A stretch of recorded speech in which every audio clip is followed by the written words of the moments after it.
சாரதி அனுமதி பத்திரங்களை குறிவைத்து மிரட்டிய காவல்துறை, ஸ்ரீதரன் குற்றச்சாட்டு.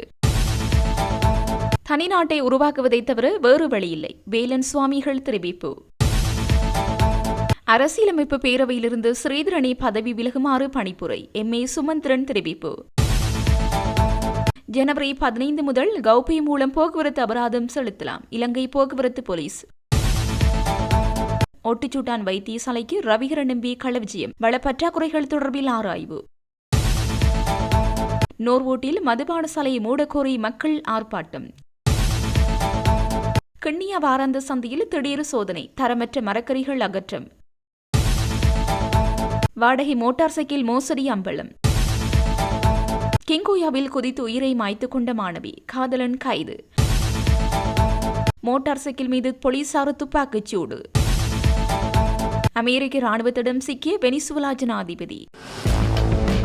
இலங்கையின் சிங்கள பௌத்த பேரினவாத அரசிடம் இருக்கின்ற மகாவம்ச மனநிலையில் மாற்றம் ஏற்பட போவதில்லை எனவும், தமிழர்கள் தங்களுக்கென்று ஒரு தனி நாட்டை உருவாக்குவதை தவிர வேறு வழியில்லை எனவும் வேலன் சுவாமிகள் தெரிவித்துள்ளார். தையீட்டில் இன்று இடம்பெற்ற போராட்டத்தின் போது ஊடகங்களுக்கு கருத்து தெரிவிக்கும் போது இவர் இவ்வாறு குறிப்பிட்டார். இதுகுறித்து அவர் மேலும் தெரிவிக்கையில், இது எங்களுடைய நாடு என்று நாங்கள் உணரவில்லை, அந்நிய நாடாக வேற்றினமாகத்தான் இங்கு நாங்கள் வாழ்ந்து கொண்டிருக்கின்றோம். இங்கு நடக்கின்ற காவல்துறை பரிசோதனைகளும் சோதனை சாவடிகளும் காவல்துறையினர் எங்களை நடத்துகின்ற விதமும் இது எங்களுடைய நாடு என்ற மனநிலையை தோற்றுவிக்கவில்லை.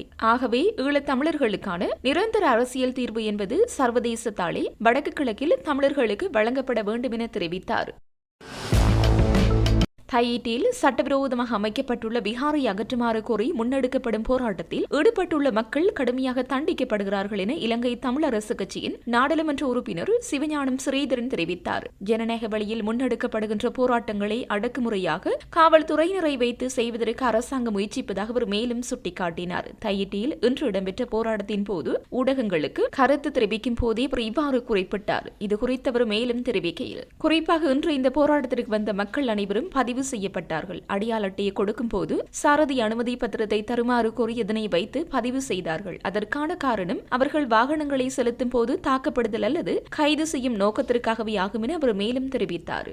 இதேவேளை கடந்த கால அரசாங்கங்களும் மற்றும் அனுர அரசாங்கமும் ராணுவ இயந்திரத்தை வைத்துக் கொண்டு தமிழ் மக்களை ஆக்கிரமிப்பதும் தமிழ் மக்களின் காணிகளை கபளீகரம் செய்வதைத்தான் பிரதான நோக்கமாக கொண்டுள்ளது என்று அவர் தெரிவித்துள்ளார். தையிட்டி போராட்டம் வன்முறையான போராட்டம் அல்ல, யாருடைய ஆலயங்களையும் இடிக்க வேண்டும் என்ற போராட்டம் அல்ல. பல ஆண்டுகள் பழமை வாய்ந்த இந்த கிறிஸ்தவ ஆலயங்களை தரை மட்டமாக்க இந்த அரசாங்கங்களினால் முடியுமானால் 4 ஆண்டுகளுக்குள் வலுக்கட்டாயமாக அமைக்கப்பட்ட விகாரையை இடித்து உரியவர்களிடம் ஒப்படைக்க என்ன தடை என்று கேள்வி எழுப்பியுள்ளார்.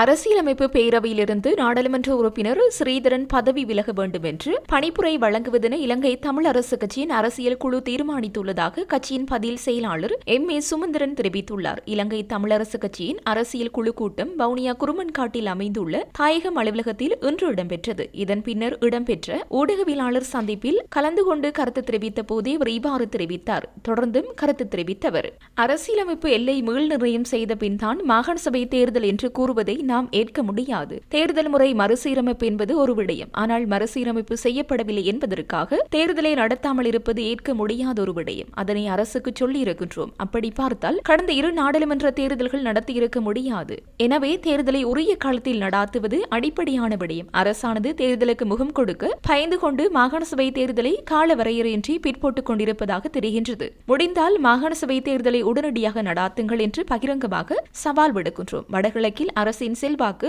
பாரியளவு சரிவடைந்துள்ளது. மக்கள் தெளிவடைந்துள்ளனர். அதனை நடத்தினால் மண் கவுவீர்கள் என சவாலாக கூறுகின்றோம். அத்துடன் பயங்கரவாத தடுப்புச் சட்டம் முற்றுமுழுதாக நீக்கப்பட வேண்டும். மாற்றீடாக எந்த சட்டமும் தேவையில்லை என்று எங்களை விட தீவிரமாக இருந்தவர்கள் இந்த ஜேபிபியினர். கடந்த காலங்களில் மாற்று வரைப்புகள் வந்தபோது இவர்கள் அந்த கூட்டங்களுக்கே வரமாட்டார்கள்.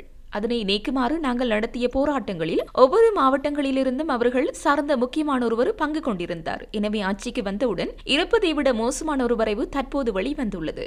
பயங்கரவாதத்திலிருந்து அரசை பாதுகாப்பதற்காகவாம் என்று கூறப்படுகின்றது. இது ஒரு நகைப்பிற்குரிய விடயம். அவ்வாறெனில் மக்களை பாதுகாப்பதற்காக இல்லை. இதனை நாம் ஏற்றுக்கொள்ள முடியாது. அதில் உள்ள விடயங்கள் தொடர்பாக கட்சி சில கலந்துரையாடல்களை நடாத்தும். அந்த வரைவை முற்றாக எதிர்க்கின்றோம். நல்லூர் பிரதேச சபை உறுப்பினர் ஒருவர் கஞ்சா கடத்திய குற்றச்சாட்டில் கைது செய்யப்பட்டுள்ளார். இது ஒரு மோசமான குற்றச்சாட்டு. சட்டத்தின் முன் குற்றம் நிரூபிக்கப்படும் வரைக்கும் அவர் நிரபராதியாக இருந்தாலும் கூட ஒரு பொறுப்பான அரசியல் கட்சி என்ற ரீதியில் இந்த செயற்பாட்டிற்கு இடம் கொடுக்க கூடாது. எனவே உடனடியாக அவரை கட்சியில் கட்சியிலிருந்து நீக்குவது என்ற தீர்மானம் எடுத்திருக்கிறோம். அத்துடன் எங்களுடைய 2 நாடாளுமன்ற உறுப்பினர்களின் நடத்தை தொடர்பாக பேசியிருக்கின்றோம். குறிப்பாக கட்சியிலிருந்து நீக்கப்பட்ட அரியநேத்திரன் கட்சி நிகழ்வொன்றில் முக்கியத்துவம் வழங்கியதான குற்றச்சாட்டொன்று மட்டக்களப்பு நாடாளுமன்ற உறுப்பினர் ஸ்ரீநேசன் மீது இருந்தது. கட்சி தீர்மானத்திற்கு மாறாக செயற்பட்டமையால் கட்சியிலிருந்து நீக்கப்பட்ட ஒருவரை அரியநேத்திரன் அந்த தீர்மானத்துடன் இணைந்து செயற்பட வேண்டியது கட்சியில் இருக்கும் ஒவ்வொருவரின் கடமை. எனவே அவ்வாறு செயற்பட இடமளிக்க முடியாது என்ற விடயத்தை வலியுறுத்தியுள்ளோம். அத்துடன் தேசிய ரீதியில் ஒரு குற்றச்சாட்டு ஒன்று எமது நாடாளுமன்ற குழு தலைவர் சிவஞானம் ஸ்ரீதரன் மீது முன்வைக்கப்பட்டுள்ளது. அரசியலமைப்பு பேரவையில் அரசுடன் இணைந்து அனைத்திற்கும் வாக்களித்ததாக ஒரு குற்றச்சாட்டு உள்ளது. விசேடமாக கணக்காய்வாளர் நாயகம் நியமனத்தில் ஒரு ராணுவ அதிகாரிக்கு சார்பாக வாக்களித்தார் என்ற குற்றச்சாட்டு முன்வைக்கப்பட்டுள்ளது. இழப்பீட்டிற்கான அலுவலகத்திற்கும் ராணுவ அல்லது பாதுகாப்பு தரப்பின் பின்புலத்தைச் சேர்ந்த 2 பேருக்கு ஸ்ரீதரன் பக்கச்சார்பாக வாக்களித்தமை மட்டுமல்லாமல் அவர்களை தெரிவு செய்கின்ற நேர்முக பரீட்சையிலும் தேர்வு செய்துள்ளார் என்ற குற்றச்சாட்டுகள் இருந்தது. அதனை அவர் மறுத்திருந்தார். ஆனால் அது உறுதி செய்யப்பட்டுள்ளது. அந்த இருவரையும் நியமிக்க கூடாது என்று கட்சி ஜனாதிபதிக்கு கடிதம் எழுத வேண்டும் என்று தீர்மானிக்கப்பட்டு எழுதி வைத்திருந்தோம். எனவே அது ஒரு தர்ம சங்கடமான நிலைமையை கட்சிக்கு ஏற்படுத்தியுள்ளது. இவர்களை நியமிக்க கூடாது என்று கட்சி கடிதம் எழுதியுள்ளது. ஆனால் கட்சியைச் சேர்ந்தவர்கள் அவர்களை தெரிவு செய்துள்ளார்கள். அத்துடன் அதற்கு முன்னரும் கூட லஞ்ச ஊழல் ஆணைக்குழுவின் பணிப்பாளர் நியமனம் தொடர்பாக மத்திய குழு கூட்டத்தில் அவரிடம் விளக்கம் கேட்டிருந்தோம். கூடிய புள்ளி எண்ணிக்கையை பெற்றவருக்கு அந்த பதவியை வழங்காமல் 2வது வந்தவருக்கு அரசாங்கம் கொடுத்த போது அரசுடன் இணைந்தவர் வாக்களித்ததாக சொல்லப்பட்டது. அதற்கான நியாயப்பாடுகளை கட்சி கூட்டத்தில் அவர் சொல்லியிருந்தார். மேன்முறையீட்டு நீதிமன்ற தலைவர் பதவி தொடர்பான வாக்கெடுப்பிலும் அப்படி செயற்பட்டதாக சொல்லப்பட்டிருந்தது. கணக்காய்வாளர் நாயகம் விடயத்தில் 3 தடவைகள் அவ்வாறு நடந்துள்ளது. இறுதியாகவே அந்த ராணுவ அதிகாரியும் அதற்கு முன்பு ஜனாதிபதி தனது நெருங்கிய நண்பரையும் பின்னர் 2ஆம் நிலையில் இருக்கும் ஒருவரையும் பரிந்துரை செய்திருந்தார். இருப்பினும் அந்த 3ம் நிறைவேறவில்லை. ஏனெனில் எதிர்க்கட்சி உறுப்பினர்கள் 2வரும் சிவில் சமூகத்தைச் சேர்ந்த 3வரும் சேர்ந்து அந்த பிரேரணைகளுக்கு எதிராக வாக்களித்திருந்தனர். அவர்களுக்கு சார்பாக ஸ்ரீதரனின் வாக்கு உட்பட 4 வாக்குகள் கிடைத்தது. எனவே அரசுடன் இணைந்து இந்த வாக்கெடுப்பில் கலந்து கொண்டது தொடர்பான குற்றச்சாட்டு அவருக்கு இருந்தது. ஏற்கனவே இது தொடர்பாக நாடாளுமன்ற உறுப்பினர் ஒருவர் பிரச்சினை எழுப்பியிருந்தார். ஸ்ரீதரன் பிரதிநிதித்துவப்படுத்துவது பிரதான எதிர்க்கட்சி தவிர்ந்த மற்ற எதிர்க்கட்சிகளின் பிரதிநிதி. எனவே அப்படியாக இருப்பவர் எல்லா விடயங்களிலும் கண்ணை மூடிக்கொண்டு அரசுக்கு சார்பாக வாக்களிப்பது தொடர்பான குற்றச்சாட்டு 8வது தடவையாக வந்துள்ளது. எனவே கட்சியையும் சங்கடப்படுத்தாமல் அவரையும் சங்கடத்திற்குட்படுத்தாமல் இருப்பதற்காக அரசியலமைப்பு பேரவையிலிருந்து அவர் பதவி விலக வேண்டும் என்று பணிப்புரை வழங்குவதாக தீர்மானம் எடுத்துள்ளோம் என்றார். ஒட்டிச்சூட்டான் பிரதேச வைத்தியசாலைக்கு நேற்று களவிஜயம் ஒன்றினை மேற்கொண்டிருந்த வன்னி மாவட்ட நாடாளுமன்ற உறுப்பினர் துரைராசா ரவிகரன் வைத்தியசாலை வளப்பற்றாக்குறைகள் குறித்து ஆராய்ந்தார். ஒட்டிச்சூட்டான் பிரதேச வைத்தியசாலையில் காணப்படும் வளப்பற்றாக்குறைகளை தீர்க்குமாறு கோரிக்கை முன்வைக்கப்பட்டிருந்த நிலையிலேயே நாடாளுமன்ற உறுப்பினர் இவ்வாறு வைத்தியசாலைக்கு நேரடியாக சென்று நிலைமைகளை ஆராய்ந்துள்ளார். அந்த வகையில் வைத்தியசாலையின் வளப்பற்றாக்குறைகள் தொடர்பில் வைத்தியசாலையின் பொறுப்பதிகாரியுடன் கலந்துரையாடிய நாடாளுமன்ற உறுப்பினர் வளப்பற்றாக்குறைகளினால் நோயாளிகளும் வைத்தியசாலை ஊழியர்கள் வைத்தியர்கள் உள்ளிட்ட தரப்பினர் எதிர்நோக்குகின்ற பாதிப்பு நிலைமைகள் தொடர்பிலும் நேரடியாக பார்வையிட்டிருந்தார். குறிப்பாக ஒட்டிச்சுட்டான் பிரதேச வைத்தியசாலைக்கு மருந்து கலவையாளர்கள் தேவை, இரத்த பரிசோதகர் தேவை, சுகாதார பணி உதவியாளர்கள் தேவை, வைத்தியர்களின் எண்ணிக்கையை 3ஆக அதிகரித்தல், அவசர சிகிச்சை பிரிவிற்கு புதிய கட்டடம் தேவை, சிறிய அறுவை சிகிச்சைக்கான கட்டுமான தேவை, நுழைவாயில் பாதுகாவலர்களுக்கான கட்டடம் தேவை, கழிவகற்றல் வாய்க்கால் சீரமைப்பு, சுத்தமான குடிநீர் தேவை, வைத்தியசாலைக்கான வேலி அமைத்தல், மலசல கூடங்களின் சீரமைப்புகள், மின்சார இணைப்புகளை திருத்தம் செய்தல், வைத்தியசாலை கட்டடத்திற்கு வர்ணம் பூசுதல், அவசர மருந்துகள் வைக்கும் தள்ளுவண்டி தேவை, இதய அதிர்வு கருவி தேவை, பல்லளவு கண்காணிப்பு கருவி தேவை, அவசர பிரிவிற்கு மருந்துகள் தேவை உள்ளிட்ட தேவைப்பாடுகள் வள பற்றாக்குறைகள் தொடர்பில் இதன்போது வைத்தியசாலை பொறுப்பதிகாரியால் நாடாளுமன்ற உறுப்பினரிடம் கோரிக்கை முன்வைக்கப்பட்டது. இவ்வாறு முன்வைக்கப்பட்ட கோரிக்கைகள் தொடர்பில் தம்மால் உரிய வகையில் கவனம் செலுத்தப்படும் என நாடாளுமன்ற உறுப்பினர் ரவிகரன் இதன்போது தெரிவித்தார். எதிர்வரும் 15ஆம் தேதிக்கு பின்னர் கௌபே மூலம் போக்குவரத்து குற்றங்களுக்கான அபராதங்களை செலுத்தும் வாய்ப்பு நாடு முழுவதும் வழங்கப்படும் என போக்குவரத்து கட்டுப்பாட்டு மற்றும் வீதி பாதுகாப்புக்கு பொறுப்பான பிரதி police inspector general WPJ Senadheera தெரிவித்துள்ளார். கொழும்பில் நேற்று நடைபெற்ற செய்தியாளர் சந்திப்பின் போதே அவர் இதனை தெரிவித்துள்ளார். அவர் மேலும் கருத்து வெளியிடுகையில் எதிர்வரும் 15ஆம் தேதிக்கு முன்னர் நாடு தழுவிய அளவில் குறித்த திட்டம் முடிக்கப்படும். கௌபே மூலம் நிகழ்நிலையில் அபராதங்களை செலுத்தலாம். அதிகாரிகளுக்கு தேவையான வசதிகள் வழங்கப்பட்டுள்ளன. அவசரப்பட வேண்டிய அவசியமில்லை. ஓட்டுநர்கள் போலீசாருக்கு பணம் கொடுக்க தேவையில்லை. லஞ்சம் கொடுப்பதும் பெறுவதும் ஒரு குற்றம். நாங்கள் குற்றவியல் சட்டத்தின் கீழ் செயற்படுகின்றோம். எதிர்காலத்தில் போலீஸ் எந்த குற்றச்சாட்டுகளுக்கும் உள்ளாகாது என குறிப்பிட்டுள்ளார். பொரளை சகஸ்புர பகுதியில் போலீசாரின் கட்டளை மீறிச் சென்ற மோட்டார் சைக்கிள் மீது போலீசார் துப்பாக்கிச்சூடு நடாத்தியுள்ளனர். நேற்றிரவு இந்த சம்பவம் இடம்பெற்றுள்ளதுடன் மோட்டார் சைக்கிளை செலுத்திய நபர் அந்த இடத்திலேயே போலீசாரால் கைது செய்யப்பட்டுள்ளார். மோட்டார் சைக்கிளில் பயணித்த மற்ற நபர் தப்பியோடிய நிலையில் பின்னர் அவர் வேயங்குட பகுதியில் வைத்து கைது செய்யப்பட்டுள்ளார். கைது செய்யப்பட்ட மோட்டார் சைக்கிள் ஓட்டுநரிடமிருந்து சுமார் 2 கிராம் ஹெரோயின் போதைப்பொருள் கைப்பற்றப்பட்டுள்ளதாக போலீசார் மேலும் தெரிவித்தனர். சந்தேக நபர்கள் இன்று மாளிகாவந்த நீதவான் நீதிமன்றத்தில் முன்னிலைப்படுத்தப்பட்டனர்.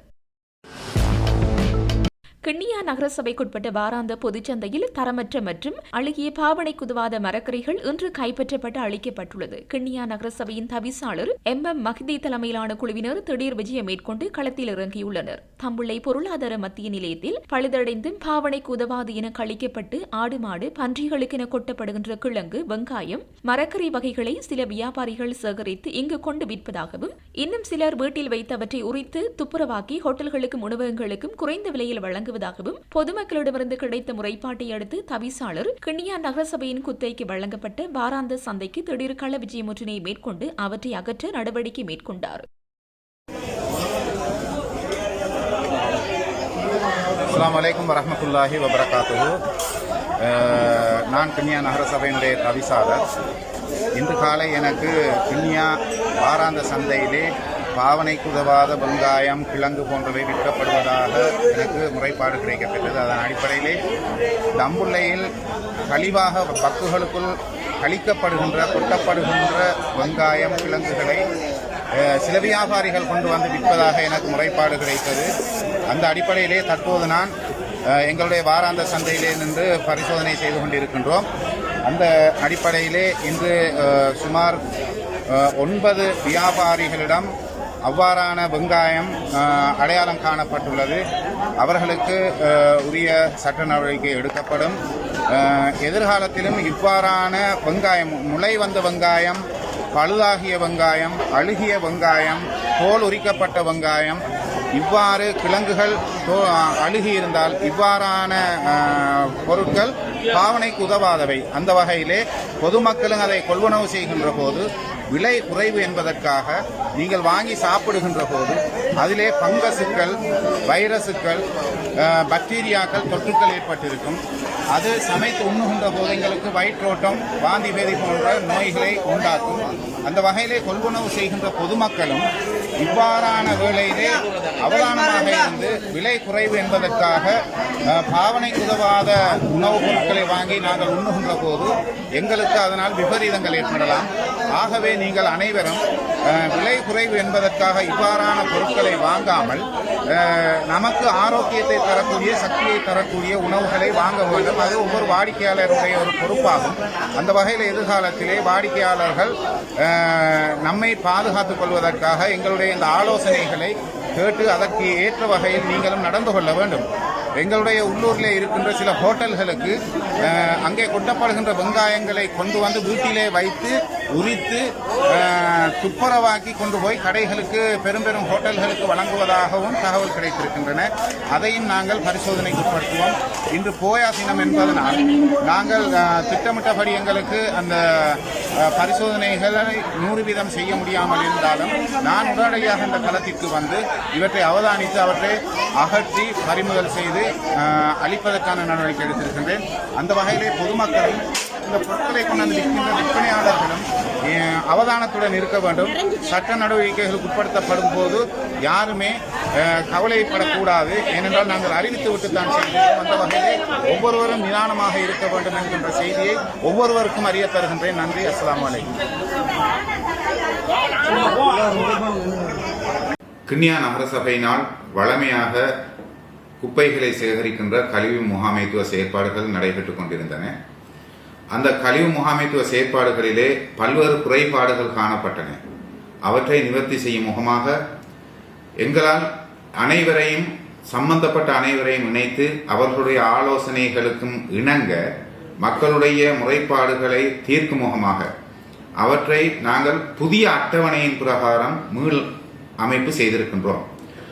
எதிர்வருகின்ற திங்கட்கிழமை 5ஆம் தேதியிலிருந்து புதிதாக தயாரிக்கப்பட்ட அட்டவணையின் பிரகாரம் கழிவகற்றல் செயற்பாடுகள், கழிவுகளை சேகரிக்கின்ற அந்த செயற்பாடுகள் நடைபெறும்.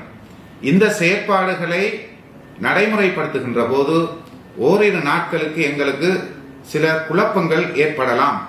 அதை பொதுமக்கள் அனைவரும் பொறுமையோடு ஏற்றுக்கொண்டு எங்களுக்கு பூரண ஒத்துழைப்பை வழங்க வேண்டும். எதிர்வருகின்ற வாரத்திலிருந்து புதிய அட்டவணையின் பிரகாரம் பிரதேசமாக முற்றாக கழிவுகளை அகற்றி அதை எந்த ஒரு தொய்வு நிலையும் ஏற்படாதவாறு நாங்கள் ஒழுங்கமைப்பதற்காக அந்த முடிவுக்கு வந்திருக்கின்றோம். எனவே பொதுமக்கள் அனைவரும் அந்த புதிய அட்டவணையை எங்களுடைய முகப்புத்தகங்களிலே, நகர சபையினுடைய முகப்புத்தகத்திலே நாங்கள் பதிவேற்றம் செய்கின்றோம். பள்ளி வாயில்களிலும் அறிவிப்பதற்காக கொடுத்திருக்கின்றோம். சில முக்கியமான அலுவலகங்களிலே அதனை பார்வைக்காக இடுவதற்கும் பள்ளிவாசல்களிலே பார்வைக்கு இடுவதற்காகவும் ஏற்பாடுகளை செய்திருக்கின்றோம். அவற்றை இன்முகத்தோடு ஏற்று நீங்கள் பூரண ஒத்துழைப்பை வழங்குமாறு உங்களை கேட்டுக்கொள்கின்றேன். அதே போன்று வாட்ஸ்அப் குழுமத்திலும் நாங்கள் முடியுமான வரையிலே இருக்கின்ற குழுமங்களிலே அவற்றை பகிர்ந்து கொள்வதற்கான ஏற்பாடுகளையும் செய்திருக்கின்றோம். எனவே அன்புக்குரிய பொதுமக்களே, உங்களுடைய பூர்ண ஒத்துழைப்பை எதிர்வருகின்ற வாரம் நடைமுறைப்படுத்துவதற்கு நீங்கள் எங்களுக்கு ஒத்துழைப்பு வழங்க வேண்டும் என ஒரு நகர சபையின் தவிசாளர் என்ற அடிப்படையிலே உங்களிடம் பணிவாகவும் தயவாகவும் கேட்டுக்கொள்கின்றேன். நன்றி. அஸ்ஸலாமு அலைக்கும். நோர்வோட் போலீஸ் பிரிவுக்குட்பட்ட ஹேட்டன் பொகவந்தலாவ பிரதான வீதியில் நோர்வோட் வெஞ்சரத்தோட்ட பகுதியில் சுமார் 25 வருடங்களாக இயங்கி வரும் மதுபான சாலையை மூடுமாறும் அதற்கான அனுமதி பத்திரத்தை ரத்து செய்யுமாறு கோரி இன்று காலை பொதுமக்களால் ஆர்ப்பாட்டம் ஒன்று முன்னெடுக்கப்பட்டது. பெண்களின் பாதுகாப்பு கேள்விக்குறி, சிறுவர்களின் வாழ்க்கையை சீர்குலைக்கும் மதுபோதை, பாடசாலை இடைவிலகலுக்கு காரணமாக மதுபான சாலைகள், வெஞ்சரின் எதிர்காலம் மதுபோதையில் போன்ற வாசகங்கள் எழுதப்பட்ட பதாதைகள் ஏந்தியவாறும் கோஷங்களை எழுப்பியவாறும் மக்கள் இந்த ஆர்ப்பாட்டத்தில் ஈடுபட்டனர்.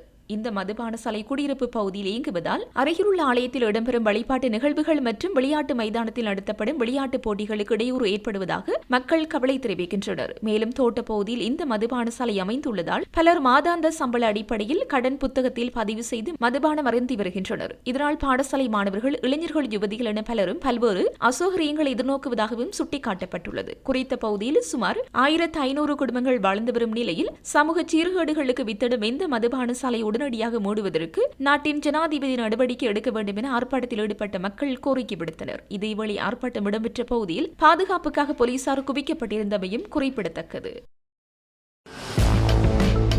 நவகமுப கொரதொட்ட மெனிக்ரா பகுதியில் நேற்று இடம்பெற்ற துப்பாக்கிச்சூட்டு சம்பவம் தொடர்பில் பல்வேறு தகவல்கள் கிடைத்துள்ளதாக போலீசார் தெரிவித்தனர். இது தொடர்பில் மேலும் தெரிய வருவதாவது, சம்பவ தினத்தன்று இனம் தெரியாத நபர்கள் சிலர் கொரதொட்ட மெனிக்காரா பகுதியில் உள்ள வாடகை வீடொன்றுக்குள் அத்துமீறி நுழைந்து அங்கிருந்த மூவரும் மீது துப்பாக்கிச்சூட்டை நடத்திவிட்டு தப்பிச் சென்றுள்ளனர். துப்பாக்கிச்சூட்டில் ஒருவர் உயிரிழந்துள்ளதுடன் மற்ற இருவரும் காயமடைந்து சிகிச்சைக்காக வைத்தியசாலையில் அனுமதிக்கப்பட்டுள்ளனர். இது தொடர்பில் போலீசாரால் மேற்கொள்ளப்பட்ட விசாரணையில் காயமடைந்த மூவரும் புதுவருட கொண்டாட்டத்திற்கு மதுபானம் அருந்திக் கொண்டிருந்த போதே இந்த துப்பாக்கிச்சூட்டு சம்பவம் இடம்பெற்றுள்ளதாக தெரிய வந்துள்ளது. துப்பாக்கிச்சூட்டில் உயிரிழந்தவர் பொருளையைச் சேர்ந்த 20 வயதுடைய இளைஞனாவார். துப்பாக்கிச்சூட்டில் காயமடைந்தவர்கள் அம்பலாங்குடை மற்றும் தமட்டகுடை ஆகிய பிரதேசங்களைச் சேர்ந்தவர்கள் ஆவர். மில்லிமீட்டர் 9 ரக துப்பாக்கியை பயன்படுத்தி இந்த துப்பாக்கிச்சூடு நடத்தப்பட்டுள்ளதாக போலீஸ் விசாரணையில் தெரிய வந்துள்ளது. இந்த துப்பாக்கிச்சூட்டு சம்பவத்துக்கு பின்னணியில் இருப்பது பாதாள உலக கும்பலைச் சேர்ந்த வனாத்தே சத்துவா என்பவர் என போலீசார் சந்தேகிக்கின்றனர். அதன்படி பாதாள உலக கும்பலை சேர்ந்த வனாத்தே சத்துவா என்பவரின் சகாக்களால் இந்த துப்பாக்கிச் சூடு நடத்தப்பட்டிருக்கலாம் என போலீசார் சந்தேகிக்கின்றனர். கடந்த 2024ஆம் ஆண்டு ஆகஸ்ட் மாதம் பாதாள உலக கும்பலைச் சேர்ந்த வனாத்திவே சத்துவா என்பவரின் சகாக்கள் 5 பேரில் 3 பொருளை சகஸ்புர பிரதேசத்தில் வைத்து சுட்டுக்கொலை செய்யப்பட்ட ஏனைய இருவரும் காயமடைந்த சம்பவத்திற்கு பழிவாங்கும் நோக்கத்திலே இந்த துப்பாக்கிச் சூடு நடத்தப்பட்டிருக்கலாம் என போலீசார் சந்தேகிக்கின்றனர். இது தொடர்பிலான மேலதிக விசாரணைகளை போலீசார் மேற்கொண்டு வருகின்றனர். கெங்கோயாவில் குதித்து உயிரை மாய்த்துக் கொண்ட மாணவியின் காதலன் வென்னப்புவ போலீசாரால் கைது செய்யப்பட்டுள்ளார். ஜாயில போப்பிட்டிய பிரதேசத்தைச் சேர்ந்த 17 வயதுடைய பாடசாலை மாணவியொருவர் டிசம்பர் 28ஆம் தேதி மாலை காதலனுக்கு தொலைபேசியில் அழைப்பு விடுத்து வென்னப்புவ பிரதேசத்திற்கு வரவழைத்து காதலன் கண்முன் கெங்கோயாவில் குதித்து காணாமல் போயுள்ள நிலையில் மறுநாள் சடலமாக மீட்கப்பட்டுள்ளார். மாணவியை காப்பாற்ற முயன்று கெங்கோயாவில் குதித்த காதலனும் பிரதேசவாசிகளால் மீட்கப்பட்டு மாரவில ஆதார வைத்தியசாலையில் அனுமதிக்கப்பட்டார். வைத்தியசாலையில் சிகிச்சை பெற்று வந்த 18 வயதுடைய காதலன் சிகிச்சை முடிந்து வீடு திரும்பிய பின்னர் வென்னப்புவ போலீசாரால் கைது செய்யப்பட்டுள்ளார். இது தொடர்பிலான மேலதிக விசாரணைகளை வென்னப்புவ போலீசார் மேற்கொண்டு வருகின்றனர். வாடகை அடிப்படையில் மோட்டார் சைக்கிளை பெற்று அவற்றை சட்டவிரோதமாக விற்பனை செய்யும் மோசடியில் ஈடுபட்ட நபர் ஒருவரை பலாங்குட போலீசார் ரத்னபுரை சன்னஸ்கம பிரதேசத்தில் வைத்து கைது செய்துள்ளனர். மோட்டார் சைக்கிள்களை வாடகைக்கு வழங்குபவர்களிடமிருந்து குறித்த சந்தேக நபர் சில மாதங்களுக்கென தெரிவித்தே மோட்டார் சைக்கிள்களை பெற்றுள்ளதாகவும் அந்த காரணத்தை கூறி அவற்றின் பதிவு புத்தகங்களையும் உரிமையாளரிடமிருந்து கேட்டு பெற்றுக்கொண்டு சென்றுள்ளதாகவும் ஆரம்பகட்ட விசாரணைகளில் தெரிய வந்துள்ளது. ரத்னபுரி, பலாங்குட உள்ளிட்ட பல பிரதேசங்களில் வாகனங்களை வாடகைக்கு விடும் நபர்களிடமிருந்து சந்தேக நபர் இவ்வாறு மோட்டார் சைக்கிளை பெற்றுள்ளதாக போலீசார் தெரிவிக்கின்றனர். அவர் கைது செய்யப்படும் போது விற்பனை செய்வதற்காக கொண்டுவரப்பட்ட 6 மோட்டார் சைக்கிள்களை கைப்பற்ற போலீசாரால் முடிந்துள்ளது. சந்தேக நபர் பலாங்குட நீதவான் நீதிமன்றத்தில் ஆஜர்படுத்தப்பட உள்ளார். வெனிசுவேலா மற்றும் அதன் ஜனாதிபதி நிக்கோலஸ் மதுரோவுக்கு எதிராக ஒரு பெரிய அளவிலான தாக்குதலை அமெரிக்கா வெற்றிகரமாக நடத்தியுள்ளது என்று ஜனாதிபதி டொனால்ட் ட்ரம்ப் தெரிவித்துள்ளார். தனது சமூக ஊடக கணக்கில் வெளியிட்டுள்ள பதிவிலேயே அவர் இவ்வாறு குறிப்பிட்டுள்ளார். இந்த நடவடிக்கையின் போது ஜனாதிபதி நிக்கோலஸ் மதுரோவும் அவரது மனைவியும் பிடிபட்டு நாட்டுக்கு வெளியே விமானம் மூலம் அழைத்துச் செல்லப்பட்டுள்ளனர். இந்த நடவடிக்கை அமெரிக்க சட்ட அமலாக்க அமைப்புகளோடு இணைந்து மேற்கொள்ளப்பட்டுள்ளது என்று குறிப்பிட்டுள்ளார்.